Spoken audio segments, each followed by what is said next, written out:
आज हम स्टार्ट करें अपना chapter 2 electric potential and capacitance. ठीक है, और आज का हमारा जो टॉपिक है वो इक्विपोटेंशियल सरफेस और कैपेसिटर एंड कैपेसिटेंस है। आज थोड़ा सा हम जो लास्ट टाइम पर हमने डिस्कस किया था, आपको याद होगा पोटेंशियल डिस्कस किया था, उसका कंप्लीट डिस्कशन हमने किया था।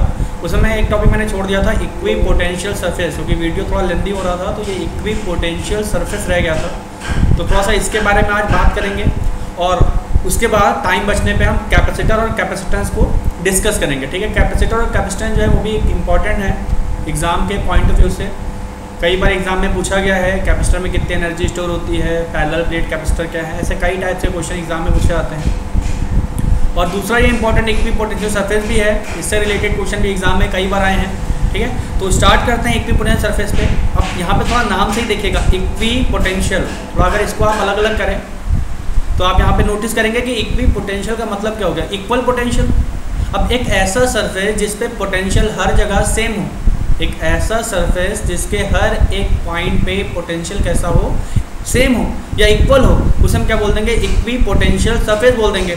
अब थोड़ा सा इसी बात करते हैं। ठीक है, अब सिंपल से हमने यहाँ पे डिफिनीशन राइट कर दी है, आप चाहे तो यहाँ से रीड कर सकते हैं। जो मैंने अभी बताया है वही यहाँ पे लिखा हुआ है, surface on which the electric potential is constant is known as equipotential surface. अब यहाँ पे थोड़ा इंपॉर्टेंट ये इसकी प्रॉपर्टीज़ है, क्योंकि प्रॉपर्टी पे बेस्ड क्वेश्चन एग्जाम में आते हैं। तो पहली प्रॉपर्टी अगर आप ध्यान से देखें तो क्या कह रहा है कि electric field lines are always perpendicular to an equipotential surface. अब इसको समझने से पहले मैं आपको बता दूं, सपोज करो हमारे पास ये एक इक्विपोटेंशियल सरफेस है। ठीक है, एक पॉइंट यहाँ पे ए है, एक पॉइंट यहाँ पे बी है। सपोज करो हम ए से बी पे जा रहे हैं, तो चेंज इन पोटेंशियल कितना हो जाएगा, फॉर्मूले के हिसाब से V B minus V A क्या हो जाएगा, चेंज इन पोटेंशियल। अब सपोज कर लो अगर मैं क्यू चार्ज को लेकर जा रहा था वी ए से वी बी तक, ए से बी तक मैं क्यू चार्ज को लेकर जाता हूँ, तो अमाउंट ऑफ वर्क डन कितना हो जाएगा, यही तो हो जाएगा Q times V B minus V, क्योंकि यूनिट चार्ज पे किया गया वर्क डन क्या होता है, पोटेंशियल। क्यू चार्ज पे किया गया वर्क डन क्या हो जाएगा, पोटेंशियल है ना, जिससे हम वर्क डन भी बोलते हैं। तो Q times V B minus V ये आपका आ जाएगा वर्क डन। और क्योंकि आपको पता है कि इक्विपोटेंशियल सरफेस के लिए वी बी की वैल्यू वी ए की होगी इक्वल, तो वी बी अगर वी ए की इक्वल होगा तो यहाँ पे ध्यान दो कि डब्ल्यू की वैल्यू क्या हो जाएगी, जीरो, वर्क डन कितना होगा। अब इसी बात से रिलेट करते हुए यहाँ पे देखो ये प्रॉपर्टी आप समझते हैं कि इलेक्ट्रिक फील्ड लाइंस जो होंगी वो हमेशा कैसी होंगी, परपेंडिकुलर होंगी इक्विपोटेंशियल सरफेस के। जो इलेक्ट्रिक फील्ड लाइंस होगी वो ऑलवेज कैसी होंगी, परपेंडिकुलर होंगी इक्विपोटेंशियल सरफेस के। तो ये क्या चीज़ है, इसको कैसे समझा जाए, तो थोड़ा सा पहले मैं इसको इरेज करता हूँ, फिर आपको ये एक्सप्लेन करता हूँ। ठीक है,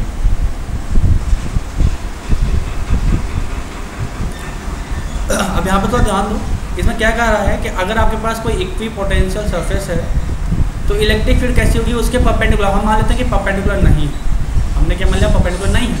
तो अगर परपेंडिकुलर नहीं होगा तो उसके दो कंपोनेंट हो जाएंगे, एक परपेंडिकुलर और एक टेंजेंशियल।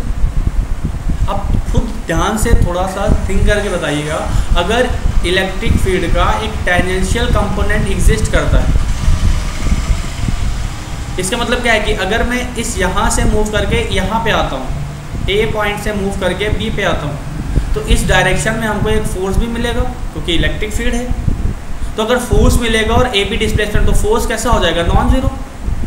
ऐसे डिस्प्लेसमेंट कितना हो जाएगा, नॉन जीरो। तो मतलब जो वर्क डन आएगा वो कैसा होगा, नॉन जीरो, और which is not possible because at equipotential surface if we move from point A to point B work done is zero। तो यहाँ पे हम साफ बोल सकते हैं कि जो इलेक्ट्रिक फील्ड लाइंस हैं वो ऑलवेज कैसी होंगी, परपेंडिकुलर होंगी इक्विपोटेंशियल सरफेस के। ठीक है, उसी का मैंने यहाँ पे रीज़न भी आपको एक्सप्लेन कर दिया, आप चाहे तो यहाँ से इसका रीज़न देख सकते हैं। वाई का जो आंसर है वो आपको यहाँ मिल जाएगा कि field lines were not normal to the equipotential surface, it would have a non-zero component along the surface. So to move a test charge against this component, a work would have to be done, but there is no potential difference between any 2 points on an equipotential surface, and consequently no work is required to move a test charge on surface. Hence the electric field must be normal to the equipotential surface। ये यहाँ पे इसका answer दिया हुआ है, और ये question exam में आ चुका है क्योंकि मैंने ये आंसर जो है वो आपके प्रीवियस ईयर से ही निकाला है, इसीलिए ये इंपॉर्टेंट क्वेश्चन है, ध्यान रखिएगा इस बात को। ठीक है, सेकंड पॉइंट तो एकदम सिंपल सा है, जो ये एक्सप्लेनेशन जो हमने दिया है वो इसी पॉइंट के हेल्प से दिया है कि work done in moving a electric in moving an electric charge from one point to another on an equipotential surface is 0। ये तो इसका कोई मतलब ही नहीं है क्योंकि ऊपर वाले में आ चुका है। सेकंड जो है वो भी ये जो थर्ड पॉइंट है वो भी काफ़ी इंपॉर्टेंट है कि two equipotential surfaces can never intersect each other.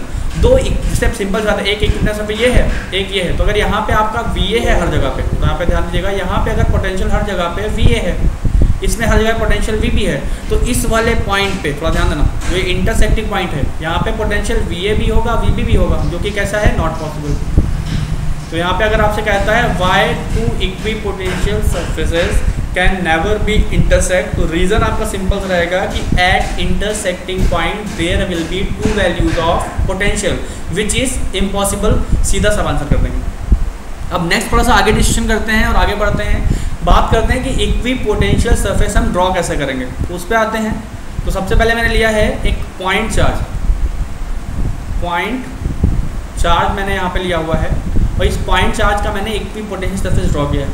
तो इक्विपोटेंशियल ड्रॉ करने के लिए सबसे अच्छा तरीका क्या है कि आप यहाँ से, तो इसके सेंटर से R डिस्टेंस के सारे पॉइंट हमने कलेक्ट कर लिए, R1 डिस्टेंस के सारे पॉइंट कलेक्ट कर लिए, और R2 डिस्टेंस के सारे पॉइंट हमने कलेक्ट कर लिए।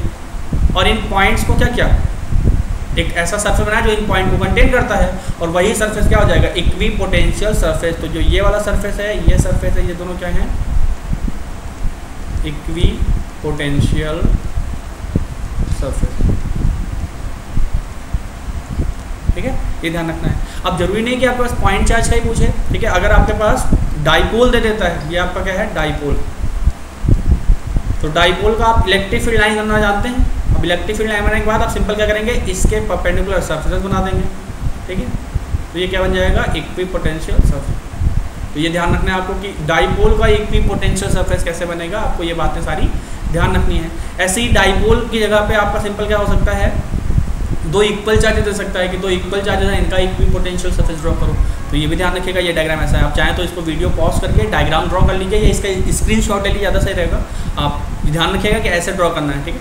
और एग्जैक्ट नहीं, अगर आप थोड़ा सा रफली भी आइडिया दे देते हैं कि इक्विपोटेंशियल सरफेस ऐसा होता है तो कोई गड़बड़ नहीं है। एक चीज़ ध्यान रखिएगा, कोई भी दो इक्विपोटेंशियल सरफेस आपके डायग्राम बनाते समय कट नहीं करने चाहिए, क्योंकि कट करेंगे तो फिर दिक्कत हो जाएगी। अब नेक्स्ट जो इम्पॉर्टेंट बात है, ठीक है, कि जो इलेक्ट्रिक फील्ड लाइंस जो हैं, ठीक है, या जो इक्विपोटेंशियल सरफेसेस है वो ध्यान रखना। अगर उनके बीच की स्पेसिंग कांस्टेंट है, अगर आपके पास एक ऐसी इलेक्ट्रिक फील्ड है, यूनिफॉर्म इलेक्ट्रिक फील्ड है, तो जो इक्विपोटेंशियल सरफेस आप यूनिफॉर्म इलेक्ट्रिक फील्ड पे ड्रॉ करेंगे, उसमें क्या होगा कि इक्विपोटेंशियल सरफेसेस के बीच की स्पेसिंग आप कांस्टेंट रखेंगे। मतलब कि जो डिस्टेंस यहाँ पे है, ये डिस्टेंस इन दो सरफेस के बीच का डिस्टेंस है, वो अगर यहाँ पे x है तो यहाँ भी x ही होगी, तो डिस्टेंस कांस्टेंट रहेगी। और अगर आपके पास नॉन यूनिफॉर्म इलेक्ट्रिक फील्ड है, सपोज को यहाँ पे इंक्रीजिंग की बात कर रहा है, तो मतलब क्या होगा, स्पेस घटता जाएगा। अगर इलेक्ट्रिक फील्ड की वैल्यू इंक्रीज कर रही है, तो जो इक्विपोटेंशियल सरफेसेस के बीच की डिस्टेंस है वो क्या हो जाएगी, कम होती जाएगी। अगर इलेक्ट्रिक फील्ड इंक्रीज हो रही है तो इस केस में ये ऐसा हो जाएगा, ठीक है। एक चीज़ ये ध्यान रखिएगा, ये सिर्फ इंपॉर्टेंट बात है, ठीक है। तो मैं मान के चलता हूँ कि इक्विपोटेंशियल सरफेस आपको क्लियर हो, ठीक है। अब थोड़ा सा आगे बढ़ेंगे और अपने डिस्कशन को आगे बढ़ाते हुए हम बात करेंगे कि कैपेसिटर क्या होता है। थोड़ा सा हम आते हैं कैपेसिटर की बात करेंगे, और थोड़ा सा कैपेसिटेंस के बारे में भी डिस्कस करेंगे। तो कैपेसिटर क्या है, पहले हम इसी को देखते हैं। तो सिंपल, अगर आपसे कोई पूछता है कि what do you understand by capacitor, तो वहाँ पे आप राइट करेंगे सिंपल सा, capacitor is a device which store electrical energy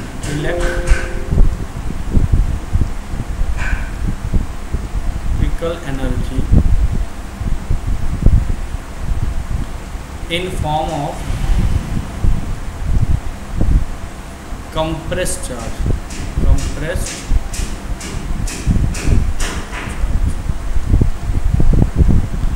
ये एक बात आप जानेंगे कि जो कैपेसिटर है, कैपेसिटर जो है वो एक डिवाइस है जो कि इलेक्ट्रिकल एनर्जी को स्टोर करता है in form of compressed charge.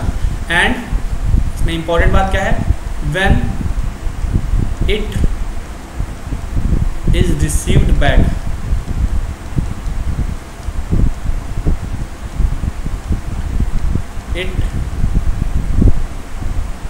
Give it at high pace. जब भी हम क्या कहते हैं कैपेसिटर से चार्ज को क्या कहते हैं रिसीव बैक करते हैं, तो जब भी इसको हम बैक करेंगे रिसीव करेंगे तो क्या होगा, एक हाई पेस से चार्ज को डिस्चार्ज करेगा। ठीक है, यही आपका मेन डिफरेंस भी है कैपेसिटर में एंड बैटरी में। जो बैटरी होती है और कैपेसिटर में यही एक डिफरेंस है। जो बैटरी होती है वो हाई पेस के साथ चार्ज को डिस्चार्ज नहीं करती है, लेकिन जो आपका कैपेसिटर होता है वो हाई पेस के साथ चार्ज को डिस्चार्ज करता है। ठीक है, तो एक चीज़ ये ध्यान रखिएगा, अगर आपसे कोई पूछता भी है तो कैपेसिटर सिंपल डिफाइन कर देंगे कि कैपेसिटर आपका एक डिवाइस है जो कि इलेक्ट्रिकल एनर्जी को स्टोर करता है in form of compress charge. Compress charge के फॉर्म में इलेक्ट्रिकल एनर्जी को स्टोर करने वाली जो डिवाइस होती है उसे बोलते हैं हम कैपेसिटर। इसमें एक चीज़ आप ऐड कर सकते हैं कि when we discharge it give charge at very high pace. ये जो है वो ध्यान रखिएगा, या when it is received back it give it at high pace, मतलब काफ़ी तेज़ी से चार्ज को डिस्चार्ज करता है, काफ़ी तेज़ी से चार्ज को मतलब फेंकता है। कैपेसिटर का आप एक नाम ध्यान रखिएगा, इसका एक नाम कंडेंसर भी होता है। कंडेंसर भी इसका एक नाम है। कंडेंसर जो है जनरली से फैन वगैरह में यूज़ होता है, तो आप देखते हैं ना फैन में बिना कंडेंसर के वो काम नहीं करता है। आपने जनरली देखा होगा जब भी आपका फैन धीमे चलने लगता है, उसकी स्पीड कम हो जाती है, तो जनरली जो इलेक्ट्रीशियन आता है वो उसका कंडेंसर चेंज करता है। ठीक है, बोलते हैं कंडेंसर खराब हो गया इसलिए काम नहीं कर रहा है, तो वो कंडेंसर आपने टर्म पहले भी सुन रखा होगा। और कैपेसिटर और कंडेंसर दो नेम है। अगर एग्जाम में कंडेंसर पूछता है कि what do you understand by condenser, तो यही डिफिनेशन आपको कंडेंसर के लिए भी लिखनी है, ध्यान रखिएगा। दो अलग अलग चीज़ नहीं है, एक ही चीज़ है। अब बात करते हैं कैपेसिटेंस की। तो कैपेसिटेंस क्या होता है?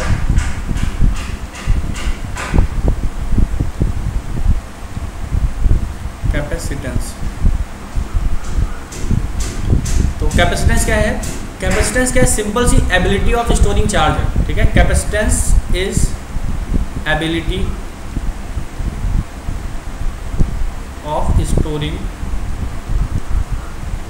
चार्ज। ऐसे समझो कि अगर आपके पास एक बकेट है, ये मैं दूसरा बकेट ले लेता हूँ, तो इसमें कितना पानी आएगा? इसमें अगर 2 लीटर आता है तो इसमें 5 लीटर आ जाएगा, मतलब इसकी कैपेसिटी कम है, इसकी ज़्यादा है।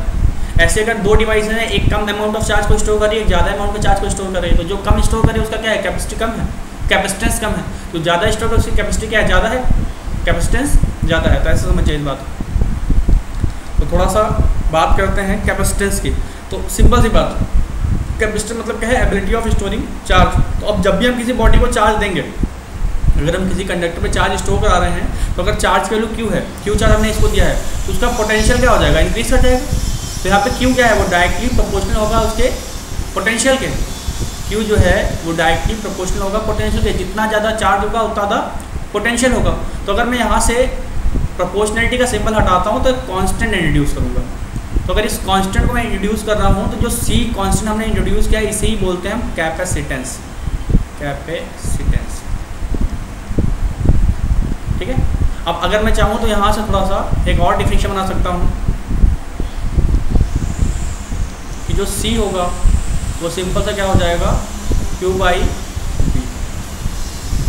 अब अगर यहाँ से मैं V को कर दूँ 1 वोल्ट, तो C की वैल्यू क्या हो जाएगी? Q हो जाएगी। ये ध्यान दो। इसका मतलब क्या है कि capacitance of a device is equal to amount of charge which raise its potential by 1 volt। अगर आपसे पूछता है कोई कैपेसिटेंस क्या है, तो आप सिंपल ये भी लिख सकते हैं कि it is ability of storing charge. It is मतलब capacitance of a device is ability of its storing charge, simple बोल सकते हैं। या आप ऐसे भी डिफाइन कर सकते हैं कि कैपेसिटेंस जो है of any device is equal to amount of charge stored by it to raise its potential by 1 volt। 1 volt potential raise करने के लिए जितना amount of charge वो स्टोर करता है वही क्या होता है? आपका कैपेसिटेंस जाता है। तो यहाँ पे हमने एक न्यू क्वांटिटी पढ़ी है capacitance, C is equal to Q by V। जब भी कोई न्यू क्वांटिटी पढ़ते हैं हम उसकी यूनिट बनाते हैं और डायमेंशन की बात करते हैं। यूनिट क्या हो जाएगी?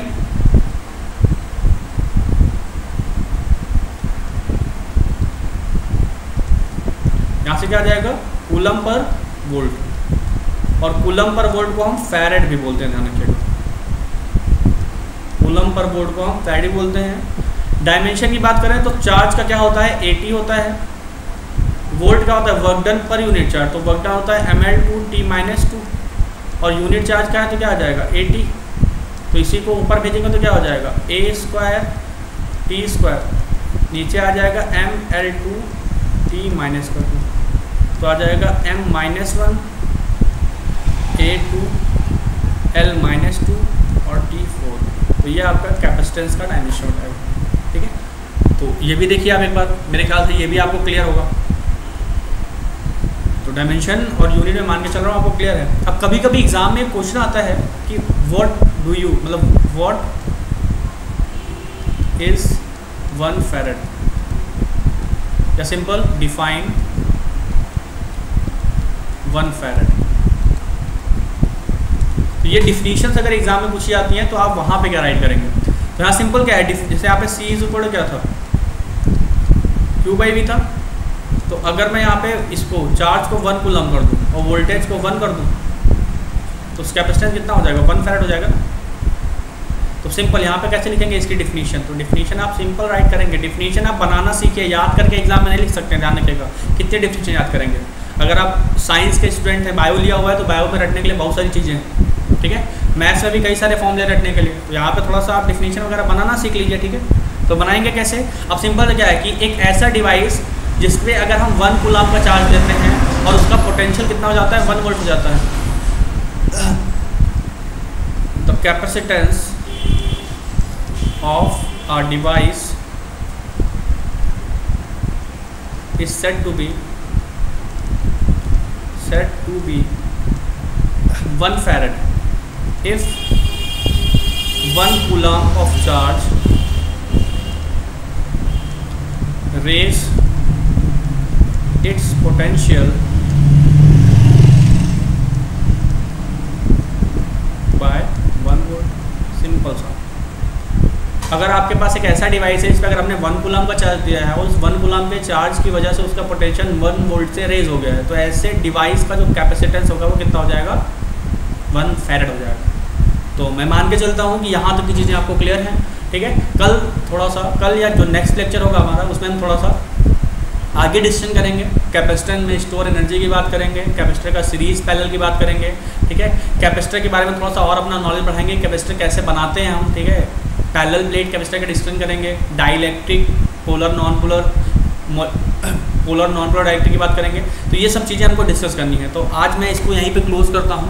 नेक्स्ट लेक्चर में थोड़ा सा इसके हम आगे बात करेंगे। कैपेसिटर और कैपेसिटेंस को भी हम उसी लेक्चर में इंक्लूड भी करेंगे, ताकि वो एक पूरा जो एक कैपेसिटर का जैसे हमने पोटेंशियल बनाया था, वैसे ही कैपेसिटर का आपका एक पूरा सीरीज मतलब एक लेक्चर बन जाए, ठीक है। तो आज यहीं क्लोज कर रहे हैं। Thank you so much and God bless you.